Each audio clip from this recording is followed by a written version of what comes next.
رضیہ کے بزرگوں کا ہے، شہزادوں کا ہے، ان کے حکم پر میں حاضر آیا۔ ایک بات میں آپ کو بتا دوں، یہ اعلیٰ حضرت کے لیے آیا ہوا ٹھاٹے مارتا ہوا سمندر۔ ایک بات سمجھ کر کے چلو، اعلیٰ حضرت بنتا نہیں ہے، بنایا جاتا ہے۔ کسی کے جانے سے کوئی اعلیٰ حضرت نہیں بن جاتا۔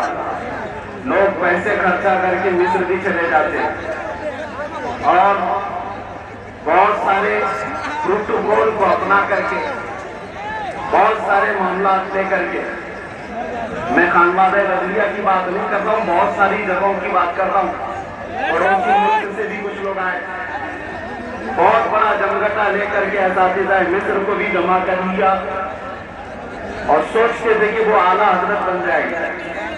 ایک بات یاد رکھیں، اعلیٰ حضرت صرف علم سے بھی نہیں بنتا اور صرف عمل سے بھی نہیں بنتا، اعلیٰ حضرت کے لیے خاص عطائے مصطفیٰ ہونا پڑتی ہے اور وہ چنندہ ہوتا ہے بارگاہ مصطفیٰ کا۔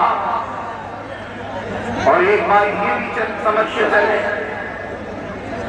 کہ اعلیٰ حضرت عظیم البرکت رضی اللہ تعالیٰ عنہ کی سیرت اگر آپ پڑھیں تو علم کے بیش بہا خزانے آپ نے لٹائے، لیکن جسمانی اعتبار سے خط و خال اگر پڑھے جائے تو اعلیٰ حضرت کے خط و خال میں یہ ملتا ہے، آپ کی خط و خامت میں کہ آپ دبلے پتلے تھے۔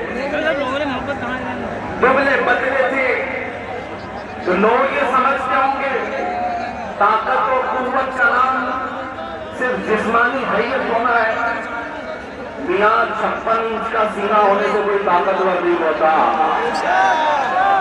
اعلیٰ حضرت اگر سے دبلے پتلے تھے، لیکن جب قلم اٹھاتے تھے تو یوں کہتے تھے کہ رضا کے نیزے کی مار ہے، جادو کے سینے میں بار ہے، کسے چارہ چوری کا وار ہے کہ جو بار وار سے پار ہے۔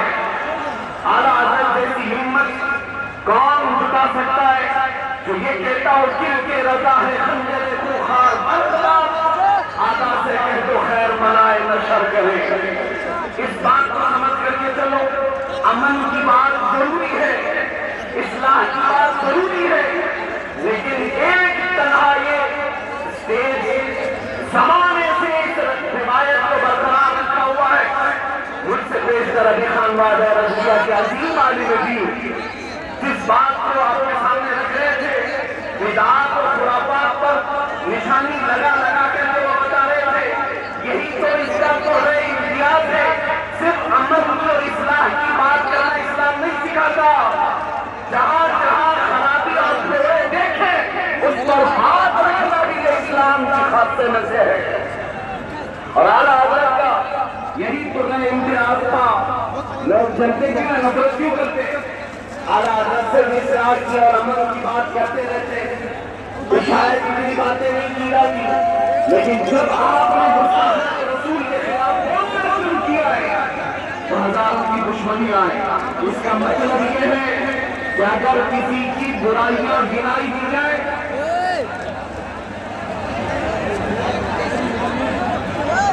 آپ اگر بیٹھ جائیں تو میں کھڑا رہوں گا اور آپ کھڑے رہیں گے تو میں بیٹھ جاؤں گا۔